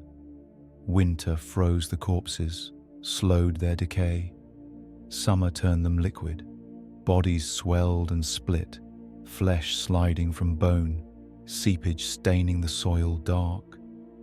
Sometimes the ground gave way underfoot, and you realized too late what you had stepped on. The smell clung to your nostrils, soaked into your clothes, followed you long after you left the spot. It became impossible to tell where the rot ended and where the living began. We fought the heat as best we could. Helmets came off when danger seemed distant, shirts unbuttoned to let the air through, though the relief was always temporary. Shade was rare, and the dugouts only trapped the heat deeper, turning into suffocating pits. You longed for a breeze, prayed for rain, anything to break the suffocation. But rain only came as storms, bringing the mud back with it, and the cycle began again. The summer was worse in its indifference. Cold cut sharp and clean, but heat smothered. It weighed on every movement, slowed every thought, dulled every action, until you felt less like a soldier and more like an animal, panting and restless, waiting for nightfall. But even nights offered little respite. The air stayed thick, and the smell of rot never lifted. It was in that exhaustion, when the body sagged and the mind dulled, that orders arrived. Not suggestions, not strategies, but commands shouted from men far behind the lines, blind to the reality of sweltering trenches.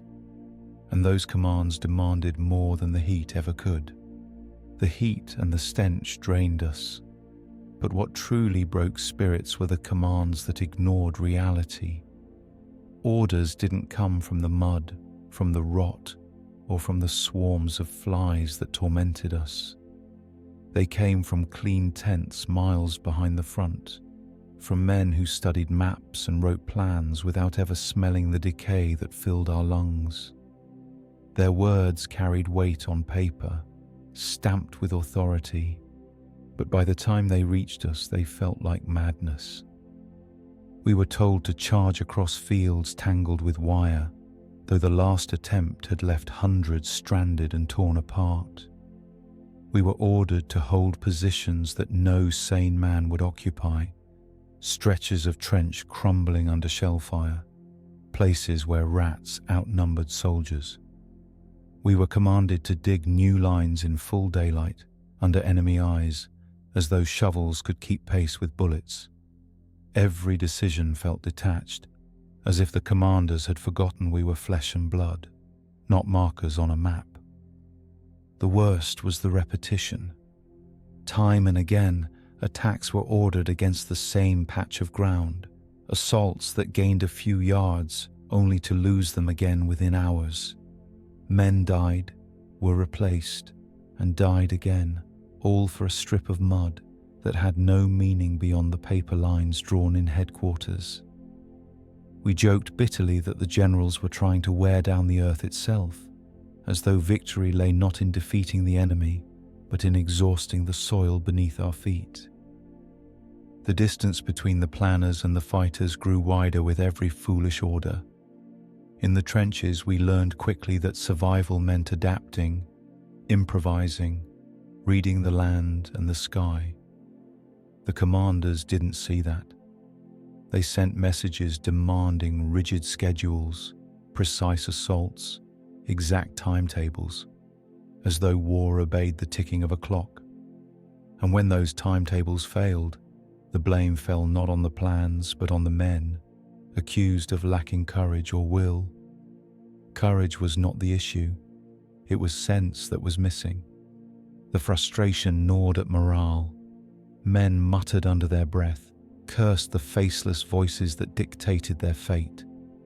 Loyalty to comrades never wavered, but loyalty to the chain of command fractured.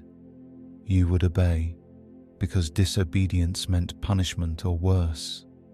But the obedience came hollow, stripped of faith.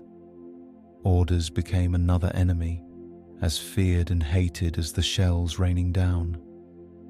I remember once being told to hold a position on a forward slope, a stretch of ground so exposed that you could not raise your head without drawing fire. We argued, begged for reassignment, but the order stood. Within an hour, half the men were gone. By evening, the survivors crawled back to the trench behind us, broken and bitter. The commanders called it a temporary setback. We called it slaughter. The weight of such futility left scars no doctor could treat. Men carried the memory of wasted lives more heavily than their rifles. It was one thing to lose comrades to the chaos of war, another to lose them to arrogance and distance. The wound was deeper because it came not from the enemy, but from those meant to lead us. And when those orders left men broken, bleeding, or maimed, another truth revealed itself. The war was not ready to care for them. The trenches swallowed bodies faster than medicine could save them, and treatment, when it came, was as brutal as the battle itself. The reckless orders left bodies scattered across the fields, but those who survived their wounds soon learned survival was only the beginning. In the trenches, proper medical care was as scarce as fresh food or clean water. A man could be carried for hours, bleeding into the mud, only to arrive at a station unequipped to help him. Pain was constant, but treatment was inconsistent, brutal, and often little more than a gamble. We had stretcher bearers, men who risked their lives dragging the wounded back through shell fire. Their courage was undeniable, but even they were limited by the same mud, wire, and barrages that broke us in the first place. By the time a casualty reached the rear, blood loss had already stolen too much strength. For many, the journey itself killed them before a doctor even laid eyes on them. The aid posts were little more than dugouts or barns repurposed into makeshift clinics. Candles or oil lamps gave faint light, the air thick with the smell of blood and carbolic. Doctors and orderlies worked until their hands shook, their aprons stiff with dried stains, but the supplies never matched the need. Bandages ran out, morphine was rationed, instruments dulled from overuse. Surgery was performed with haste, and cleanliness was a luxury no one had time for. Infections spread as swiftly as bullets. Men who survived the battlefield often died in the days that followed, fever burning them out from within. Amputations became routine. A leg shattered by shrapnel, a hand mangled by barbed wire, a foot consumed by trench rot. The knife or saw was often the only option. The operations were fast, merciless, and performed with the barest anesthesia. Some men screamed until their voices broke, others went silent, their minds fleeing while their bodies endured. The lucky ones woke, bandaged and alive. The unlucky ones never opened their eyes again. Even recovery brought no peace. Hospitals near the front were overcrowded, rows of cots stretching wall to wall. The groans of the wounded filled every space, a chorus of pain that never quieted. Men lay beside one another, staring at ceilings, wondering if their bandages hid healing or decay. For those sent back to the trenches after recovery, the knowledge was worse. They returned to the same mud, the same shells, the same orders, only weaker than before. There was little comfort for the minor wounds either. A bullet graze, a gash from shrapnel, a bayonet cut. These might not kill, but they festered. Without proper cleaning, small injuries swelled into raging infections. Fingers stiffened, joints locked, fevers climbed. Something that at home would be treated in a clean room with medicine became a sentence of suffering here. It was a cruel reminder that the war punished every injury, no matter how small.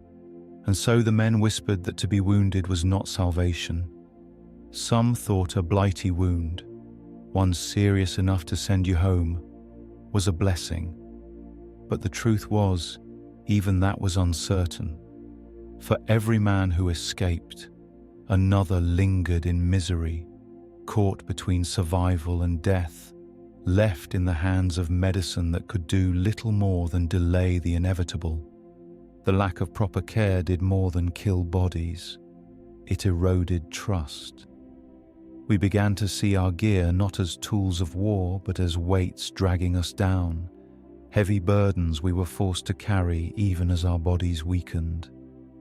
A wounded man might lose his rifle and pack, but the rest of us bore ours still. every step a reminder that survival came at a cost far beyond flesh. Those who came back from the aid posts returned lighter, missing fingers, feet, or limbs altogether. But for the rest of us, the burden only grew heavier. A soldier's body was never his own. It was a frame meant to carry the weight of the war. Every morning began with the same ritual of strapping on the gear, adjusting straps, shifting belts, tightening buckles, preparing to haul the load through mud and fire as though we were beasts of burden rather than men.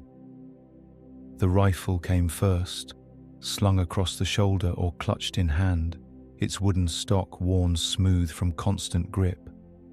Then the bayonet, its weight slight but ever present, a cold reminder of what it demanded. Ammunition pouches lined our belts, heavy with rounds that clinked with every movement. Add to that a water bottle, a mess tin, an entrenching tool, sometimes even coils of wire or bags of grenades. The pack on our backs carried everything else: spare socks already damp before they were worn, a blanket stiff with mud, rations that spoiled in their tins, sometimes even sandbags to be filled when orders demanded. Each piece seemed small on its own, but together they crushed the shoulders and bent the spine.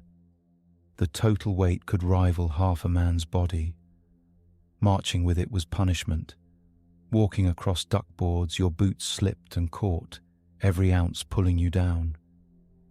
In the mire of no man's land, the load doubled, every strap dragging into the mud until your arms and legs burned with strain. Climbing ladders for an assault meant dragging not only yourself, but everything you carried, each step harder than the last. Men who managed to haul themselves over the parapet often stumbled immediately, their strength already drained before the real fighting began. The gear didn't just exhaust, it betrayed. Straps snapped at the worst times, spilling a man's kit into the muck. A water bottle could crack, leaking its contents into the soil. Packs shifted while crawling, snagging on barbed wire, holding you down when speed meant survival. I saw men cut their own straps with knives, abandoning kit in desperation just to move faster. It was a dangerous choice. Lose your equipment, and you risked punishment. Keep it, and you risked death. Every soldier carried his load differently. Some cinched straps tight, leaving welts across shoulders and hips. Others let it hang loose, shifting painfully against the back with every step. Neither method offered relief. At the end of a march, uniforms were dark with sweat, shoulders rubbed raw, feet blistered from the constant drag. Sleep never eased the ache, the body never fully recovered. In the morning, you strapped it on again, because there was no other choice. The mental weight was worse than the physical. You knew that every ounce slowed you, that every pound might cost you when the whistle blew, and yet you also knew that to be without it meant exposure. A man without his rifle was no soldier. A man without his shovel could not dig. A man without rations became a burden to the rest. Survival was tied to the very weight that tried to crush us. And so we staggered on, bent under loads that seemed designed not for men but for mules. We didn't just fight the enemy, we carried the war on our backs, step after grinding step, and when the packs came off, it was only to lift another weight. The endless shovels of earth, the ceaseless labor of carving new trenches into a land already scarred beyond recognition. The weight of the pack bent our shoulders, but the shovel bent our souls. No matter how exhausted we were, no matter how blistered our hands or swollen our feet, there was always more digging to be done. Trenches did not simply exist. They had to be carved from the earth, extended, reinforced, and rebuilt every time a shell tore them apart. It felt as though the war was less about fighting and more about shoveling mud, moving soil one spade at a time while the world crumbled around us. The orders came without fail. At dawn, at dusk, in rain, in blistering heat, the command was the same: dig. We widened trenches until they swallowed more ground, connected them with communication lines, deepened them against the threat of artillery. Every shovelful was heavy, clinging with water or dust, depending on the season. The earth itself resisted, refusing to be shaped, crumbling back into place, or turning to sludge that filled the holes faster than we could clear them. It was a battle with the land, and the land often won. The labor broke the body in ways combat rarely did. Shoulders ached until arms barely lifted, hands blistered and bled, muscles cramped in the cold. The shovel's wooden shaft rubbed the same raw patches of skin day after day until the flesh hardened into calluses, only for those calluses to split again when soaked in water or stiffened with frost. Some men preferred the dangers of an assault to the ceaseless toil of the shovel, saying at least bullets were quicker than the endless grind of earth. And yet, the digging never ended. Shellfire collapsed the walls as quickly as we built them, leaving trenches sagging again, until the work had to be redone. A single night of heavy rain washed away hours of labor, filling dugouts with water, walls caving inward. We dug not to build, but to delay collapse. It was a cycle without conclusion, and it left us wondering whether the war itself was a game of attrition between spades and shells. The work carried danger of its own.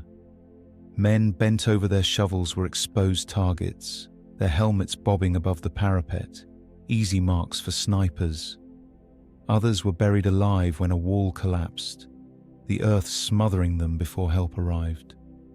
Even those who escaped collapse often staggered away with backs twisted, shoulders strained, bodies so sore they could barely lift a rifle afterward.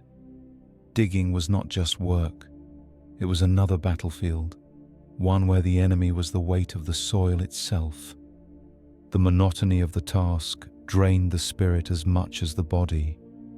Hours passed with nothing but the scrape of metal against earth, the grunts of men hauling sacks of soil, the splash of water as mud filled the holes faster than we could clear it.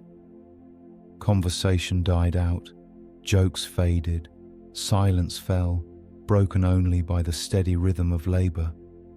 It was work that gave no pride, only exhaustion, and the work stirred up more than earth. Every shovelful released the foulness buried below, stagnant water, rotting wood, sometimes even the bones of men long dead, churned back to the surface by the ceaseless digging.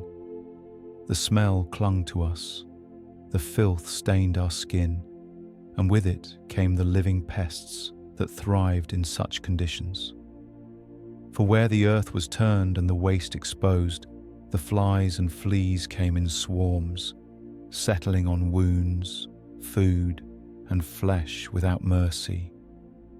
Turning the earth brought more than mud to the surface.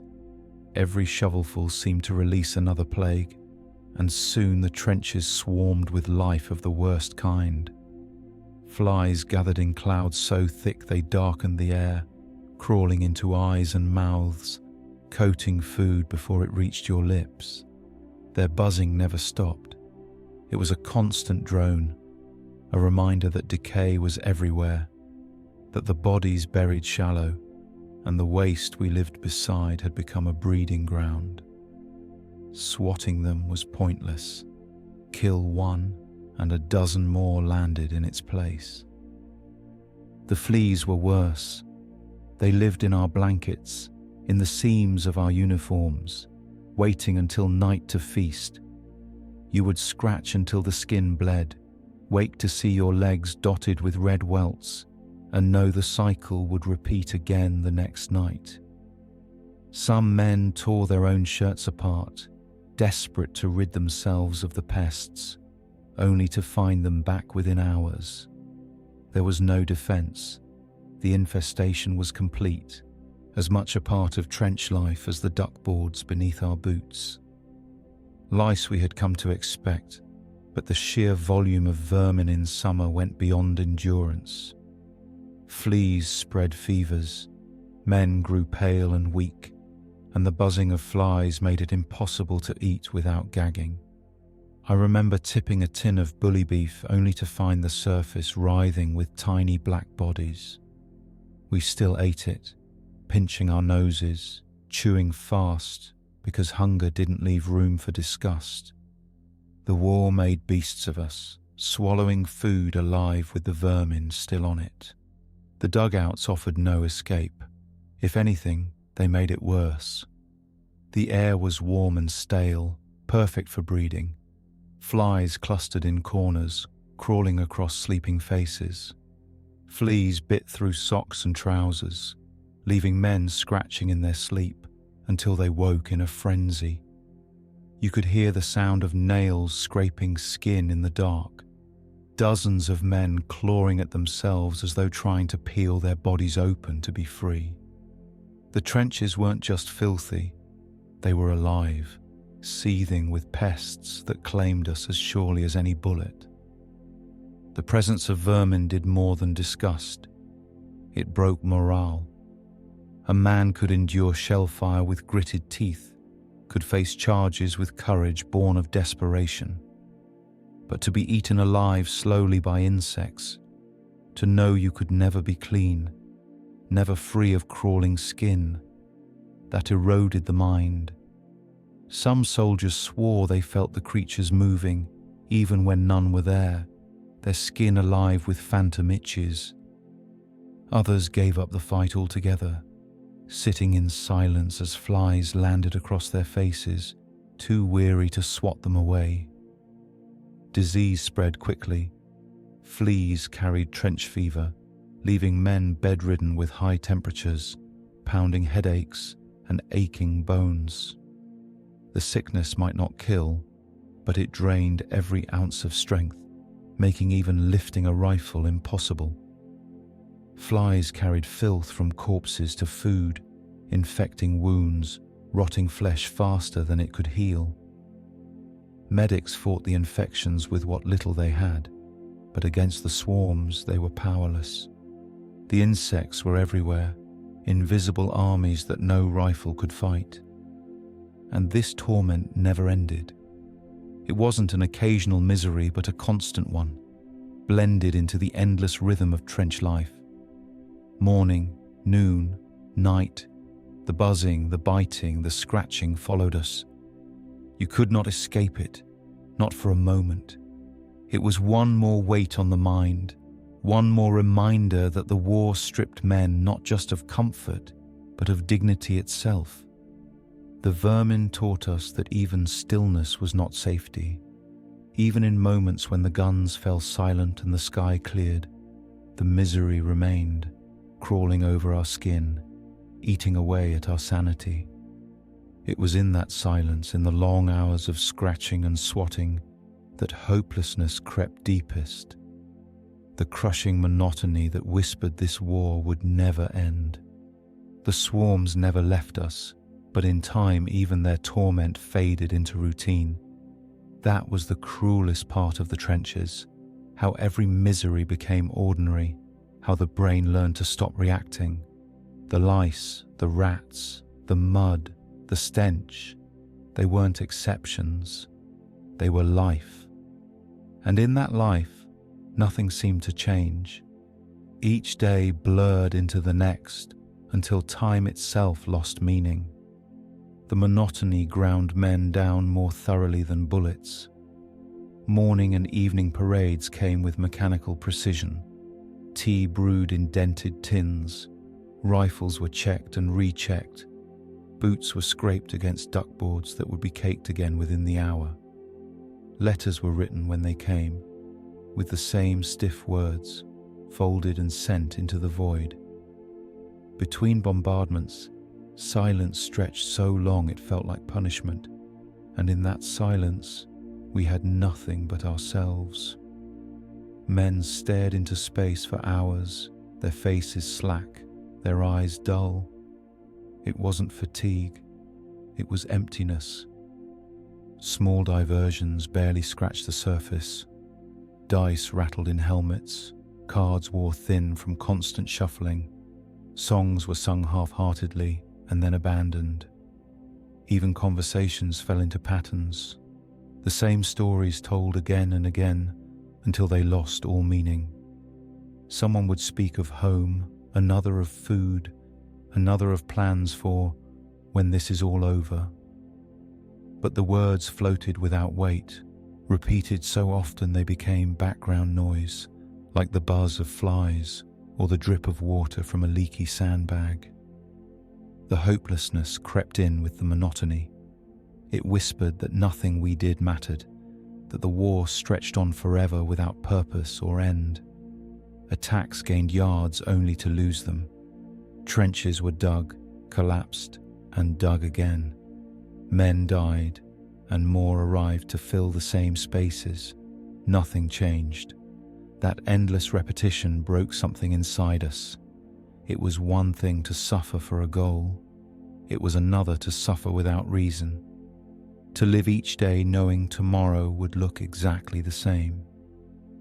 Some men gave up in silence, moving like shadows through the routines, eating without tasting, obeying without listening. Others grew bitter, muttering curses under their breath, snarling at comrades over scraps of food or space in the dugout. Even laughter grew sharp-edged, humor born not of joy but of despair, jokes told with clenched teeth rather than smiles. You could feel it everywhere, the weight of futility pressing down heavier than the gear on our backs. And when the guns did return, when the shells fell and the charges came, part of you almost welcomed it. At least it was different. At least it broke the rhythm. That was how deep the monotony cut, that men longed for the very violence they feared, just to shatter the endless sameness of waiting. Hope was fragile in such a place. A letter might bring it, a parcel of cigarettes, a rumor of leave. But the hope never lasted. It flickered for a day, maybe two, before the cycle swallowed it again. The trench had a way of erasing joy, of grinding down every spark until only embers remained. In time, the monotony became more than weariness. It turned inward, clawing at the mind. The emptiness fed fear, the hopelessness fed despair, and together they broke men in ways no bullet ever could. Some cracked slowly, fading into silence. Others shattered all at once, nerves snapping under the weight of repetition. We called it shell shock, though the truth was it came not only from shells, but from the endless grind that hollowed us out day after day. The monotony hollowed us out.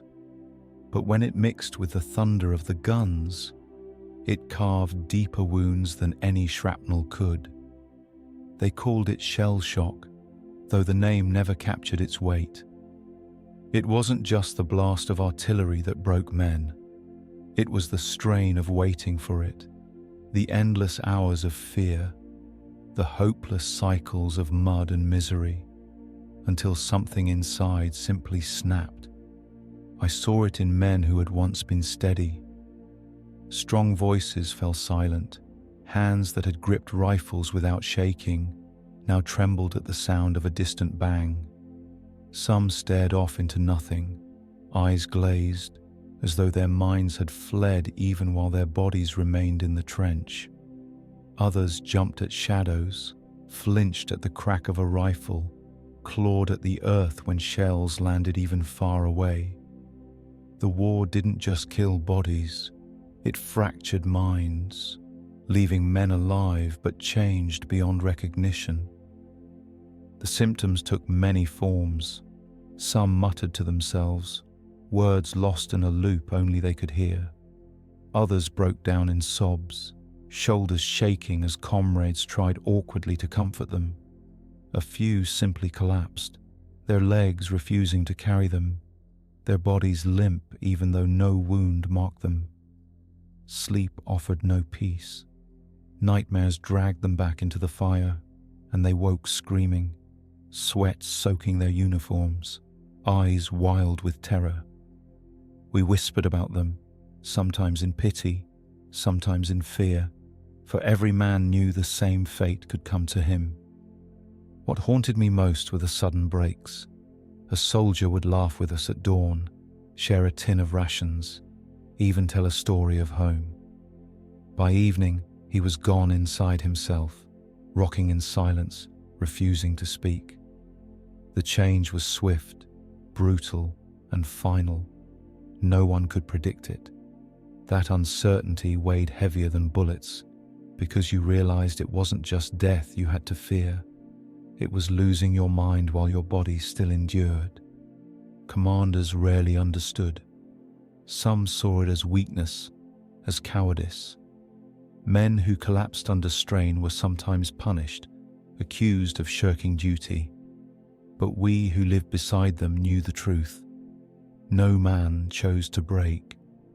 The war simply found the crack in each of us, and when it did, it split us open like wood under too much pressure.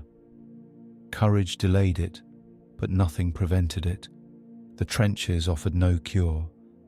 Once a man broke, he was either sent away or left to drift among us, his silence a constant reminder of what waited if we endured too long. For those sent back, stories circulated of hospitals filled with men staring at walls, unable to speak, their bodies twitching at phantom sounds. For those left with us, the descent was slower, but no less painful to witness. We tried to carry them, just as we carried the wounded, but the weight of a broken mind was heavier than any stretcher. And the worst truth was this: every one of us carried the signs. The ringing in the ears that never faded, the nerves stretched tight as wire, the sudden jolts awake in the night. We were all fraying at the edges, only waiting to see who snapped first.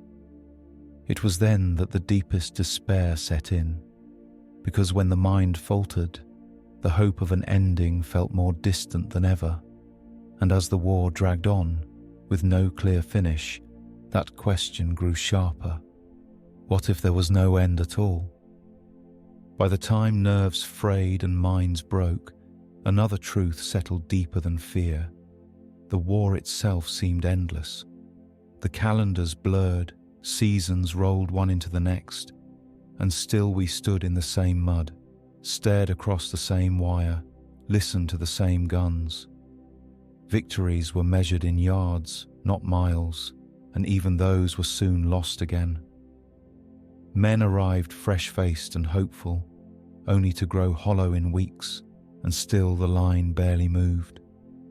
It was as though time itself had stalled, trapping us in a loop with no escape. We whispered about it in the dugouts, voices low, as though the war might hear and punish us for doubt. How long will it last? Someone asked, though no one ever had an answer. Some said months, others years, and a few admitted what the rest feared. Perhaps it would never end. Perhaps the trenches would stretch forever, swallowing generation after generation, until nothing remained but mud and bone. The thought settled in our stomachs heavier than any ration. That hopelessness was visible in every gesture. Men no longer spoke of going home soon. The word lost meaning. Leave was a rumor, discharge a fantasy, peace a word we dared not use. We spoke instead in practical terms. How many socks were left? How many tins of food remained? How many more days we might endure before the whistle blew again? Survival shrank to the smallest scale, because imagining anything larger was unbearable. Even the environment seemed to conspire in the illusion of permanence. The trenches became scarred fixtures of the land, deep channels that looked as if they had always existed. Rats bred generations in the dugouts, vermin outlasting men. Equipment rusted into the mud, boots disappeared into the soil, helmets lay half buried until only the rim protruded. It felt less like we lived in a temporary battlefield and more like we were part of some eternal scar carved into the earth.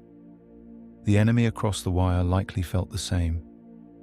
We saw their flares, heard their songs drift faintly on cold nights, watched their figures move in the distance, and realized they too were trapped. They were as tired, as broken, as hopeless as we were. Yet still the killing went on, as if none of us had the power to stop it. The machine was larger than us all, grinding forward slowly, without destination, without mercy. For many, the endlessness broke faith entirely. Some cursed the politicians who spoke of victory while never touching the front. Others blamed the generals who sent orders from comfortable quarters far from the line. A few stopped caring altogether, shrugging with dull resignation at news of fresh offensives. Anger, despair, and numbness blended together until they were indistinguishable. And in that numbness lay the greatest danger. Courage could sustain a man for a charge. Fury could fuel a counterattack. But numbness left nothing. It hollowed us, made us shells walking through shells, living ghosts in a land already filled with the dead. It was the final cruelty of trench warfare, not that it killed us quickly, but that it convinced us life itself had no ending beyond mud, fire, and waiting. Yet still we stood, day after day, because there was no choice. You carried the rifle, you shouldered the pack, you climbed the ladder when told, all while wondering whether tomorrow would look any different from today. Deep down, most of us knew the answer. Tomorrow would bring more of the same, and that was the true weight of the trenches. Not only the mud, the rats, the cold or the shells, but the crushing realization that this war might stretch on forever, until it consumed everything we were. You've walked with me through it now.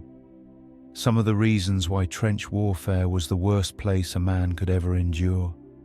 Mud that swallowed us whole, rats that grew fat on the dead, lice that chewed through our sleep, guns that thundered until our ears rang, gas that turned air itself into poison.